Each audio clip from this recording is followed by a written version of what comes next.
ఈరోజు ముఖ్యమంత్రి గారి ప్రోగ్రాం కూడా ఉండే, అనుకోకుండా విజిబుల్ లేకపోవడంతో ల్యాండింగ్ కోసం మెదక్లో వాళ్ళు ల్యాండ్ అవ్వడం జరిగింది.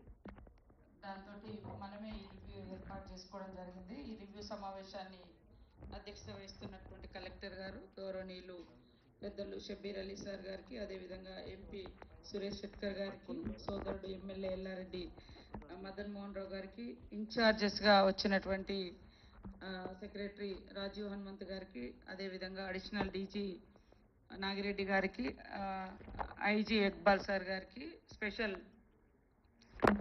డిస్ట్రిక్ట్ ఎస్పీస్, అదేవిధంగా అడిషనల్ కలెక్టర్లు, మరి గ్రంథాలయ చైర్పర్సన్, ఇంకా వేదిక మీద ఉన్నటువంటి అధికారులు, మరి ముఖ్యంగా మీరందరూ కూడా ఎస్పీ గారు మీరందరూ కూడా ఇక్కడ ఆయా డిపార్ట్మెంట్స్ నుంచి డిస్ట్రిక్ట్ ఆఫీసర్గా డివిజనల్ ఆఫీసర్స్గా వ్యవహరించి ఎంతో ప్రమాదకరమైనటువంటి సిచ్యువేషన్ నుంచి యాక్టివ్గా రెస్పాండ్ అవ్వడం, పైనుంచి కూడా ఎప్పటికప్పుడు మీకు సీఎం గారు కానీ సిఎస్ గారి నుంచి కానీ, అదేవిధంగా ఇన్ఛార్జెస్ వచ్చినటువంటి ఇటు సెక్రటరీ హనుమంత్ గారు కానీ, మరి అదేవిధంగా ఫైర్ డిపార్ట్మెంట్ నుంచి వచ్చినటువంటి నాగిరెడ్డి గారు లోకల్గా మీ ఎస్పీలకు కలెక్టర్కు గైడ్ చేయడం, తర్వాత మీరు కూడా అందరూ ఫాస్ట్గా రెస్పాండ్ అవ్వడంతో ఎలాంటి అంటే ఎంత విలయం సృష్టించిందో, ఆ బీభత్సంగా కనిపించిందో వరద, అంత పెద్ద ప్రాణ నష్టం జరగకుండా అందరూ యాక్టివ్గా పార్టిసిపేట్ అయ్యి ఫాస్ట్గా ఎల్లారెడ్డి ప్రాంతాన్ని, అదేవిధంగా కామారెడ్డి టౌన్ ఈ చుట్టుపక్కల అందరూ కూడా సేఫ్ జోన్లోకి వచ్చే విధంగా కృషి చేసిన మీ అందరినీ పేరు పేరున అభినందిస్తూ ఉన్నాను. అదేవిధంగా మరి స్టేజ్ మీద ఉన్నటువంటి అధికారుల యొక్క గైడ్ లైన్స్ కూడా మీరు ఫాలో అవ్వడం, పైనుంచి కూడా డైరెక్ట్గా మీకు ఎప్పటికప్పుడు వీడియో కాన్ఫరెన్స్ పెట్టి చేయడము, తర్వాత మా లోకల్గా మా షబ్బీర్ అలీ సార్ కానీ, అదేవిధంగా ఎంపీ గారు సురేష్ శెట్కర్ గారు, మా ఎమ్మెల్యే గారు మదన్ మోహన్ రావు గారు, మిగతా ఎమ్మెల్యేలు కూడా మీకు కొంత గైడ్ చేయడం జరిగింది. ఏదేమైనా మనం ఫాస్ట్గా రెస్పాండ్ అవ్వకుంటే పబ్లిక్ కూడా ఏం చేయాలో అర్థం కాదు. ఇప్పుడు చూస్తుంటే కొన్ని ఫొటోస్ మొత్తము చుట్టూ వాటర్ ఉంది, మధ్యలో బిల్డింగ్ ఉంది, హాస్టల్ పిల్లలు 300 మంది. తర్వాత ఇప్పుడు ఎల్లారెడ్డి కాన్స్టిట్యున్సీలో చూస్తే చాలా తండాలు, పోచారం చెరువు కింద మరి దాదాపు 14 విలేజెస్, 14 ఊర్లను నైట్కి నైట్ ఇటు పోలీస్ అధికారులు, ఇటు లోకల్ ఎమ్మెల్యే, లోకల్ ప్రజాప్రతినిధులు, లోకల్ అధికారులు కోఆర్డినేషన్ తోటి వాళ్ళందరినీ మనం బయటికి తీసుకురావడం జరిగింది. అంటే వాగులో పడి లేదా వరదలలో మునిగి చనిపోయిన వాళ్ళు లేరు. ఆ డాక్టర్ది కూడా కొంత మనకు రిపోర్ట్ అయింది. ఆ గోడ ఇంట్లోకి నీళ్ళు వచ్చినప్పుడు ఆయన దాన్ని ఆ గోడకు హోల్ చేయడానికి ప్రయత్నం చేస్తుంటే ఆ గోడ గుల్లి చనిపోవడం జరిగింది. ఇంకొకరు మరి ఇంకొక రకంగా ఇంకొకరు మిస్సింగ్ రిపోర్ట్ ఉంది. ఓవరాల్గా 3 మెంబర్స్ మనకు, అంటే 2 మాత్రమే డెత్ రిపోర్ట్ ఉంది, ఒకరు మిస్సింగ్ ఉంది. కాబట్టి ఏదేమైనా మీరందరూ కష్టపడి పనిచేసినందుకు మీ అందరినీ అభినందిస్తూ ఉన్నాం. ఈరోజు సీఎం గారు యాక్చువల్గా ఈ రివ్యూ తీసుకోవాల్సింది ఉండే, సరే వెదర్ సిచ్యువేషన్ బాగలేకపోవడంతో వారు ఇక్కడ ల్యాండ్ కాలేకపోయినరు. ముఖ్యంగా ఇప్పుడు ఏదైతే బ్రీచ్ అయినటువంటి ఆర్ఎన్బి, పిఆర్, ఎన్హెచ్ రోడ్లకు సంబంధించి కూడా మీరు ఫీల్డ్లో ఉంటూనే ఇంకా మనకి ఈ వెదర్ ఎప్పుడు క్లియర్ అవుతుంది అనేది అర్థం కావట్లేదు. కాబట్టి ఎక్కడ టీమ్స్ అక్కడ ఉంటూనే ఉన్నంతలో మేజర్గా ఎస్టిమేషన్ వర్క్స్ కూడా ఆఫీస్లో గైడ్ చేసి వర్క్స్ అన్నీ కూడా అంచనా వేసి పంపించడము, తర్వాత తాత్కాలికంగా మరమ్మతులు కూడా వెంటనే చేయించి మరి అవన్నీ కూడా కాంటాక్ట్ అంటే కనెక్టివిటీ ఇచ్చే విధంగా ఈ 3 డిపార్ట్మెంట్స్ కూడా యాక్టివ్గా ఉండాలని కోరుతా ఉన్నాం. మరొక దిక్కు చెరువులు కూడా చాలా చోట్ల ట్యాంక్స్ కూడా తెగిపోయినాయి. అంటారు వరద వచ్చింది, కరువు వచ్చింది అని అంటారు. అంటే ఉదాహరణకు ఇంత వర్షం వచ్చినా కూడా మరి చెరువులలో నీళ్లు నిలుపుకోలేని పరిస్థితి వచ్చి ఎక్కడెక్కడ తెగిపోయింది అనుకోండి, అది కూడా మనము ఇంత కష్టపడి ఇంత ఫేస్ చేసి ఈ యొక్క వరద బీభత్సాన్ని చెరువులలో నీళ్ళు లేకుండా ఉండే పరిస్థితి రాకూడదు. కాబట్టి మ్యాక్సిమం వాటిని కూడా మీరు రెస్టరేషన్ అనేది చేసుకోవడం అనేది చాలా ఇంపార్టెంట్. అదేవిధంగా ఇక్కడ ఉన్నటువంటి ఆల్ ఆఫీసర్స్ కూడా కొంత జాగ్రత్తలు చెప్పాలంటే ఒక వాయిస్ రికార్డ్ చేసి మీరు కింది వరకు మా జీసీసీ చైర్మన్ గారు వేదిక మీదకి రావాలి, తిరుపతి గారిని కోరుతా ఉన్నాం. మీరందరూ కూడా మీరు మన కింది స్థాయి అధికారులు, మండల స్థాయి మా పంచాయతీ సెక్రటరీలు, అదేవిధంగా గ్రామంలో ఉండేటువంటి గ్రామస్థాయి అధికారులకు అందరికీ కూడా ఇక్కడ ఉన్నటువంటి ఆల్ డిపార్ట్మెంట్స్ అధికారులందరూ కూడా గైడ్ చేయండి వాళ్ళకు.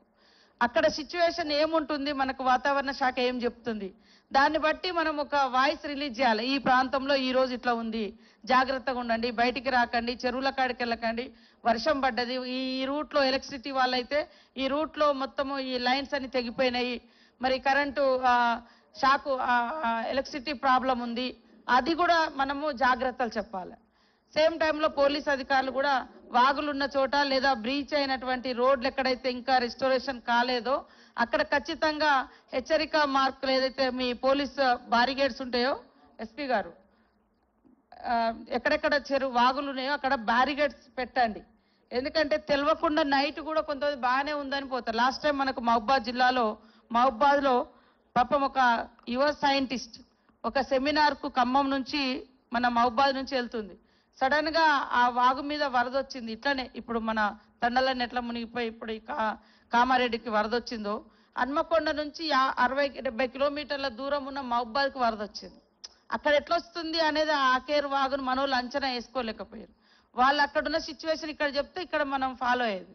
సో కాకపోవడం మూలంగా రాత్రికి రాత్రి తండ ఒకటి మొత్తం సబ్మెర్జ్ అయ్యి అక్కడ ఉండే బ్రిడ్జ్ కూడా ఇట్లనే సేమ్ కొట్టుకుపోయింది. వాళ్ళకి తెలియదు. తండ్రి డ్రైవింగ్ చేస్తున్నట్టుంది, తండ్రి బిడ్డ ఇంకా డ్రైవర్ ఉన్నాడు, తండ్రి బిడ్డనే డ్రైవ్ చేసుకున్న రోడ్ బాగుంది హైవే కదా అని వెళ్ళిండ్రు. అక్కడ పోయేసరికి నీళ్లు ఫుల్ ఉన్నాయి, అది బ్రీచ్ అయిపోయింది మొత్తం. అది వాగులో కొట్టుకుపోయి తండ్రి కూతురు ఇద్దరు చనిపోయారు. అందుకనే ఎక్కడైనా కూడా మనకి ఎక్కడెక్కడ డౌట్ ఉన్నది లేదా బ్రీచ్ అయినది కాడ రిస్టోరేషన్ కాని కాడ అయినా కూడా మనం తాత్కాలికంగానే పోస్తాం మట్టితోటి. ఒక్కొక్కసారి ఆ మట్టి కూడా మళ్ళీ వానకు కొట్టుకోపోవచ్చు. కాబట్టి అక్కడ ఒక హెచ్చరిక బోర్డు బ్యారికేడ్స్ కంపల్సరీ పోలీసు అధికారులు వాగుల కాడ ఈ రోడ్లు బ్రీచ్ అయిన కాడ కూడా పెట్టుకోవాలి. ఎలక్ట్రిసిటీ వాళ్ళు కూడా మరి వాళ్ళ సిబ్బందిని అంతా కూడా అలర్ట్ చేసి ఎక్కడెక్కడ లైన్స్ తెగి ఉన్నాయి వాటిని మనం ఈ వర్షంలో చేయలేని పరిస్థితి ఉంటే అక్కడ ఉన్నటువంటి గ్రామస్తులు లేదా ఆ లొకేషన్ వాళ్ళందరినీ కాలనీ వాళ్ళని పిలిచి ఇక్కడ ఈ సిచ్యువేషన్ ఉందమ్మా, ఈ పట్టుకోకండి, అక్కడ మీ లాంగ్వేజ్లో మీ ఎలక్ట్రిసిటీ లాంగ్వేజ్లో మనం ఏమేమి ఉంటాయి అట్లా ఎర్త్ అవుతుందని లేకుంటే ఇంకా అదే రకంగా తీగలు పడుతున్నాయి అవన్నీ వాళ్ళకు కొంచెం అవేర్నెస్ ఇవ్వడము. అది మీరు కూడా రెగ్యులర్గా టెలికాన్ఫరెన్స్ ఆర్ వీడియో కాన్ఫరెన్స్ పెట్టి మనకు రెగ్యులర్గా మీడియా నుంచి కూడా కొంత సమాచారం వస్తుంటుంది. సో వాటిని కూడా బ్రీఫ్ చేసి కింది స్థాయి వరకు తెలియజేస్తే అలర్ట్గా ఉండడం జరుగుతుంది. అగ్రికల్చర్కి సంబంధించి కూడా కొంత టైం తీసుకోండి. రేపు ఎల్లుండి కొంచెం ఈ ఎమర్జెన్సీ వర్క్ అయిపోయిన తర్వాత ఫీల్డ్లోకి వెళ్ళి నోట్ చేసుకోండి.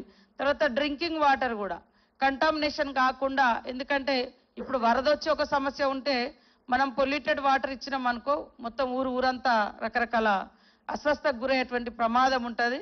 కాబట్టి ఆర్డబ్ల్యూఎస్ అధికారులు అదేవిధంగా పంచాయతీరాజ్ అధికారులు మన సెక్రటరీస్ కొంత ఆ విలేజ్లలో ఉండేటువంటి మన ఓఎండ్ఎం కావచ్చు లేదా పైప్ లైన్ కావచ్చు లేదా వాటర్ ట్యాంక్ సిచ్యువేషన్ కూడా వెంటనే వాటిని కూడా పునరుద్ధరించుకోవాల్సిన అవసరం ఉంది. అదేవిధంగా ఐబీ ట్యాంక్స్ కూడా తిరగండి, వాటిని కూడా వీలైనంత వరకు లోకల్గా అవకాశం ఉంటే మీరు ఎవరితోటైనా చేయించుకోవడం, లోకల్గా ఉండేటువంటి ప్రజాప్రతినిధులు లేదా కలెక్టర్ గారితో మాట్లాడి ఇవి రెస్టరేషన్ చేయడం. తర్వాత శానిటేషన్ కూడా చాలా ఇంపార్టెంట్. ఇప్పుడు మనము అక్కడ వెళ్ళినాం జిఆర్ కాలనీ అని సార్, జిఆర్ కాలనీ వెళ్ళినాం. అది మొత్తం వరదొచ్చి మీద పడ్డది. ఇల్లులు చూస్తే సూపర్గా ఉన్నాయి, అంటే గుడిసెలు కాదు అక్కడ ఉన్నాయి, డ్యామేజ్ అయింది. పెద్ద పెద్ద ఇల్లులు 3 ఫ్లోర్స్ 4 అట్లా ఉన్నాయి. కానీ అంత చెత్త చెదారం వచ్చింది, అంత మట్టి వచ్చింది. సో అంత స్మెల్ వస్తూ ఉంది. కాబట్టి ఇప్పుడు మనకు ఈ వర్షం తగ్గుతేనేమో బాగుండేది, అవన్నీ వాళ్ళు పాపం ఆరబెట్టుకోవడానికి ఇల్లులని కడుక్కోవడానికి ఇదంతా స్మెల్ కూడా వస్తుంది. కాబట్టి శానిటేషన్ సిబ్బందిని కూడా ఆ లొకేషన్లో ఎక్కువ పెట్టడము, బ్లీచింగ్ పౌడర్ వేయడము, అవసరమైతే వాటర్ ట్యాంక్స్ని పంపించి మనమే వాటర్ ట్యాంక్స్ని పంపించి ఆ ఇళ్లలో ఉండేటువంటి ఆ మడ్డు ఏదైతే ఉందో దాన్ని అంతా కూడా క్లీన్ చేయించే పని డిపిఓ గారు ఉన్నారా, మన సిబ్బందిని పెట్టి అది పూర్తిగా ఇప్పుడైతే పాపం వాళ్ళు ఎవరు లేరు ఇళ్లలో చూసుకుంటున్నారు, తుడుస్తున్నారు. కానీ అక్కడ వాటర్ ఉందా లేదా తెలియదు. వాటర్ ట్యాంక్స్ ఉన్నాయి కదా, మున్సిపాలిటీ కదా, పంపించి క్లీనింగ్ చేయించండి. అట్లనే శానిటేషన్ కూడా నీట్గా, ఎందుకంటే ఎక్కడెక్కడ చెత్త చెదారం ఇళ్ళల్లో పాములు అవన్నీ వచ్చున్నాయి. ఇప్పుడు బయట కూడా మన పరిధిలో ఉండేది మనం చేస్తూనే ఇళ్ళలకు కూడా వాటర్ ట్యాంక్స్ పంపించి ప్రెషర్ తోటి క్లీన్ చేయవచ్చు. సో అది ఖచ్చితంగా మార్నింగ్ నుంచి ఆ వర్క్ కూడా మీరు చేయండి. తర్వాత ఇందిరమ్మ ఇల్లులు కూడా హౌసింగ్ ఏదైతే డ్యామేజ్ అంటే మొత్తం ఇల్లులు కొలాప్స్ అయినటువంటి వాళ్లకు ఆ లిస్ట్ కూడా తయారు చేయండి. ఈ ఫ్లడ్లో డ్యామేజ్ కింద అది వచ్చిరా పీడీ హౌసింగ్ ఉన్నారా? మన టీమ్స్ కూడా మీరు ఎట్లా ఇందిరమ్మ ఇళ్ళ వర్క్ మీద తిరుగుతున్నారు కదా, ఇది కూడా నోట్ చేసుకోండి, లిస్ట్ తీసుకోండి, ఫొటోస్ తీసుకోండి, ఆ ఇంటి యజమాని వివరాలు తీసుకోండి. అవసరమైతే ఇందిరమ్మ ఇళ్ళలో వాళ్ళకు మళ్ళా యాడ్ చేసేటట్టుగా. తర్వాత హెల్త్ ఇష్యూస్ కూడా వస్తాయి కాబట్టి హెల్త్ వాళ్ళు కూడా, నేను ఈ శాఖలన్నీ కూడా ఎమర్జెన్సీ కాబట్టి ఇవి చెప్తున్నా, మినిమం నీడ్స్ ఈ మినిమం ఫెసిలిటీస్ ఇచ్చేటువంటివి కాబట్టి ఈ శాఖల నేమ్స్ నేను మెన్షన్ చేయడం జరుగుతూ ఉంది.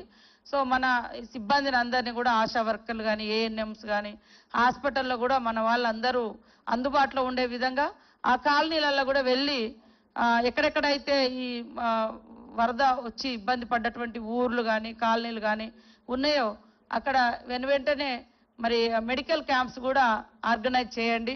వాళ్ళు కొంత పానిక్ అయి ఉంటారు, భయపడి ఉన్నారు, కొంతమంది చెట్ల మీద ఉండిపోయారు, వాగులలో ఉండిపోయారు. అట్లా చాలా మందిని మరి మన డిపార్ట్మెంట్ పోలీస్ అధికారులు ఇటు ఫైర్ కానీ అటు ఎస్డిఎఫ్ ఎన్డీఆర్ఎఫ్ ఎస్డిఆర్ఎఫ్ వాళ్ళంతా కూడా కాపాడారు. వాళ్ళందరికీ కూడా ప్రత్యేకంగా ధన్యవాదాలు. కాకపోతే ఆ చలికి వణికి ఉంటారు, టెన్షన్ పడి ఉంటారు, మానసిక సిచ్యువేషన్ డిఫరెంట్గా ఉంటుంది. కాబట్టి వాళ్ళకు ఎవరెవరు ఉన్నారో ఈ లిస్ట్ ఇక్కడి తీసుకొని అన్ని గ్రామాలలోకి మన మెడికల్ టీమ్స్ని పంపించి వాళ్ళతో పర్సనల్గా ఒక 5 నిమిషాలు 10 నిమిషాలు కూర్చోబెట్టి మాట్లాడి వాళ్ళకి ఏదన్నా ఫీలింగ్ ఉన్నా కూడా కౌన్సిలింగ్ చేయడం, లేదా హెల్త్ బాగాలేకుంటే దానికి సంబంధించినటువంటి ట్రీట్మెంట్ చేయడం, ఇది కంపల్సరీ. ఈ ప్రికాషన్స్ మనము ఇప్పుడైతే తీసుకోవాలి. సేమ్ టైంలో మరి అందరూ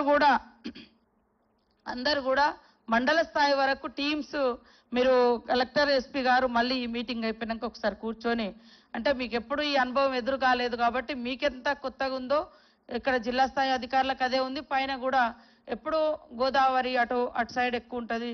కానీ ఈసారి కామారెడ్డి మీద ఇది కూడా ఒక ప్రత్యేకమైనటువంటి పరిస్థితి మనకు తెలుసు. క్లౌడ్ బరస్ట్ అవడం తోటి వచ్చింది. తర్వాత మనకు పక్కన పెద్ద పెద్ద చెరువులు ఉండడం, చెరువుల కింద ఊర్లు ఉండడం, కాలనీలు ఉండడం, అది కూడా మనకు కొంత వరద పొంగి పొర్లి ఇంకా ఎక్కువ బీభత్సమైంది. సో కాబట్టి ఇప్పుడు ఈ ఎక్కడెక్కడైతే మనం డ్యామేజ్ అయింది, డేంజర్ పాయింట్స్ ఉన్నాయో అవన్నీ కలెక్టర్ గారి దగ్గర ఎస్పీ గారి దగ్గర కంపల్సరీ ఉండాలి. అక్కడ ఎవరెవరిని డిప్లాయ్ చేయాలా, ఎవరెవరిని అక్కడ సెక్యూరిటీగా పెట్టుకోవాలి. నైట్ అయితే ఈ వాగు పొంగుతుంది, ఈ చెరువు మళ్ళీ ఏమైనా బ్రీచ్ అయ్యే ప్రమాదం ఉంటుంది అనుకున్నప్పుడు అక్కడ మనం మనుషులను పెట్టుకొని ఎప్పటికప్పుడు కోఆర్డినేషన్ చేయడం. మనకెక్కడో 50 కిలోమీటర్ల మీద జరిగినా కూడా మనకు అక్కడ వరద యొక్క ఉధృతిని ఇక్కడ మనకు తెలియజేస్తే ఈ గ్రామాలను మనం అలర్ట్ చేయగలుగుతాం. అది మీకు కొత్తగా అవ్వడము, పైన చెరువుల యొక్క సిచ్యువేషన్ మనకు కొంత తెలియకపోవడము, లేదా ఈ క్లౌడ్ బరస్ట్ అనేది ఊహించని పరిణామం. అది చాలా ఒకటేసారి కుండపోతా అంటాం మనం, లేదా వాగొచ్చినట్టే వస్తుంది. దాంతో కూడా ఈ ఎఫెక్ట్ అయింది. అయినా కూడా అందరూ జేసీపీలు కూడా లేదా చిన్న చిన్న వెహికల్స్ ఏమంటారు వాటర్ను బయటికి తీయడము, లేదా కాలువలతో వేయడము. ఇప్పుడు కూడా మేము ఇందాక ఇటు వచ్చేటప్పుడు ఒక దగ్గర మెయిన్ రోడ్ మీదనే నీళ్లు స్టక్ అయి ఉంది, స్టోర్ అయి ఉన్నాయి రోడ్ మీదనే. అక్కడ చిన్నగా ఏదన్నా తీసుకెళ్ళి కొట్టేస్తే నీళ్ళు బయటకు వెళ్ళిపోతాయి. అట్లనే ఉంటే అది నిండిపోయి ఇంకా పబ్లిక్ ఇబ్బంది అవుతుంది. సో ఎక్కువ జేసీపీలను కూడా అందుబాటులో పెట్టుకోవడం. నాకు మా గోదావరి ఒడ్డెంబటి ఉన్న అనుభవాలతోటి మేము ఇవన్నీ ప్రికాషన్స్ తీసుకుంటా ఉన్నాం. సో లాస్ట్ 2 years నుంచి మేము 2 నెలల ముందే, వర్షాకాలానికి 2 నెలల ముందు నుంచే ఈ కమిటీలు వేసుకోవడం, ఎక్కడెక్కడ ఎటు వర్షం పడితే ఏ వాగు పొంగుతుంది, ఎక్కడ వర్షం పడితే ఏ చెరువు నిండుతుంది, నిండితే దాని వల్నరబుల్గా ఉందా స్ట్రాంగ్గా ఉందా చెరువు ఆ కట్ట, ఇవన్నీ కూడా మేము చూసుకొని డే అండ్ నైట్ ఒక సెంట్రీ డ్యూటీ లాగానే, ఇక పోలీస్ స్టేషన్లో చెక్ పోస్ట్ కాడ లేదా పోలీసులు ఎట్లా సెంట్రీ పెట్టుకుంటారో మేము అట్లా పెట్టుకొని చూస్తా ఉన్నాం. సో ఇప్పుడు మనకు వచ్చిన ప్రమాదాన్ని దృష్టిలో పెట్టుకొని చాలా ఊర్లు చిన్న చిన్న తండాలు ఉన్నాయి, చిన్న చిన్న కాలనీలు ఉన్నాయి, మన దగ్గర పెద్ద పెద్ద కాలువలు ఉన్నాయి, పెద్ద పెద్ద చెరువులు ఉన్నాయి. ఇప్పుడు పోచారం చెరువు చాలా హిస్టరీ, దాదాపుగా 100 ఇయర్స్ పైగా ఉన్నటువంటి చెరువు. కానీ దాని కెపాసిటీని కూడా తట్టుకొని అది ఈరోజు మనల్ని అందరినీ కాపాడింది. సో అక్కడ చాలా వరకు నీళ్ళు వచ్చినా కూడా ప్రాణహాని జరగలేదు. కొంత పశు సంపద పోయింది, కొంత ఇల్లులు డ్యామేజ్ అయినాయి, కొంత పబ్లిక్ మానసికంగా టెన్షన్ పడ్డారు. సో ఇవన్నింటిని కూడా మనం మళ్ళీ చేసుకోగలుగుతాం, కానీ ప్రాణం పోతే తీసుకొచ్చుకోలేం.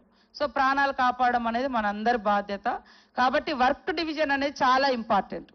ఒక కాల్ చేస్తే అందరికి వెళ్ళిపోయి ఆ మెసేజ్ అందరికి కింది స్థాయి అధికారుల వరకు మొత్తం జిల్లా యంత్రాంగం అంతా కూడా అలర్ట్ అయ్యేటట్టుగా ఇక్కడ కలెక్టర్ గారు, ఎస్పీ గారు, మరి ఇన్ఛార్జిగా వచ్చినటువంటి రాజీవ్ గారు అందరూ ఇది ఈ వాట్సాప్ గ్రూప్స్ కూడా పెట్టడం, విలేజ్లలో కూడా మనకు ఎప్పటికప్పుడు ఏం ప్రమాదం అవుతుంది ఏం ఇక్కడ అనేది వాళ్ళు ఆ గ్రూపులలో కూడా యాడ్ చేసుకుంటే వాళ్ళు మనకు చెప్తా ఉంటారు.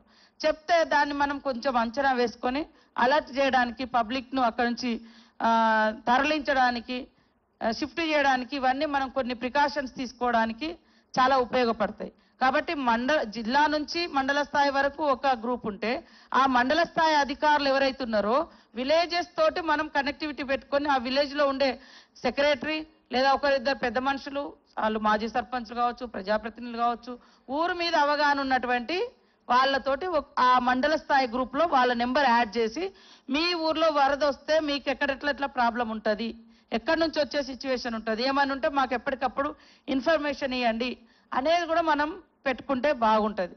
సో ఈరోజు ఇప్పటి వరకు మనం కాపాడడం, తర్వాత ఈ నష్టాన్ని అంచనా వేయడం, నెక్స్ట్ వర్క్ ఈ నష్టాన్ని అంచనా వేసి ప్రభుత్వానికి ఇవ్వడం, వెంటనే ఈ రోడ్లు డ్యామేజ్ ఎక్కడెక్కడైతే అయినాయో అవన్నీ కూడా మరి రెస్టరేషన్ చేయడం, తర్వాత లేక్స్ కూడా ట్యాంక్స్ కూడా చేయడం. మొత్తం నీళ్ళని పోయిన తర్వాత మనం ఎన్ని కోట్లు పెట్టినా అది వేస్ట్, నీళ్లు కూడా ఉండాలి చెరువులో. సో ఇది కూడా మనకు అవసరం. కాబట్టి దీన్ని దృష్టిలో పెట్టుకొని ఈరోజు ఈ యొక్క జాగ్రత్తలు చెప్పడానికి ఇక్కడ అంటే ఫీల్డ్ విజిట్ చేసిన ముఖ్యమంత్రి గారి పర్యటన కూడా దాదాపు ఏరియల్ సర్వే చేసి ఉంటారు వాళ్ళు, ఎందుకంటే అది ఫీజిబుల్ లేక ఇబ్బందికరమైన సిచ్యువేషన్లో వాళ్ళు ల్యాండ్ కాలేకపోయారు. అదే కాకుండా మన వాళ్ళందరూ కూడా దయచేసి ఫీల్డ్ విజిట్స్ చేయండి, ఫీల్డ్లో ఉండండి, ఫీల్డ్ విజిట్ చేయండి. ఫీల్డ్లో ఉండడం మూలంగా పబ్లిక్ అరే మా అధికారులు మా కళ్ళ ముందటనే ఉన్నారనే ధైర్యం ఉంటుంది. మనం కూడా ఎక్కడెక్కడ ప్రాబ్లం ఉందో దాన్ని సాల్వ్ చేయడానికి మన మైండ్కి కూడా ఒక ఆలోచన వస్తుంది. మనం ఎక్కడో సెకండ్ థర్డ్ రిపోర్ట్ మీద డిపెండ్ అయితే దాని తీవ్రత మనకు అంత ఉండదు. ఇప్పుడు నేను ఎక్కడో ఉండి విన్నప్పుడు దాని అంత ఉండదు, చూస్తే దాని తీవ్రత తెలుస్తుంది. ఇమీడియట్లీ ఈ వర్క్ చేయాలి, లేదా దీనికి ఏదైనా నిధులు కేటాయించాలి, లేదా ఇది చాలా సమస్య ఉంది, లేదా ప్రాణహాని ఉంది అనేది మీకు అర్థమవుతుంది. సో కాబట్టి ఇది ఫ్లడ్ డ్యామేజ్ కింద మనం ఈ వర్క్స్ అన్ని కూడా తప్పకుండా తీసుకుందాం. మీరు అంచనాలు చేసి పెట్టాలని కోరుకుంటూ ఇంకా మా పెద్దలు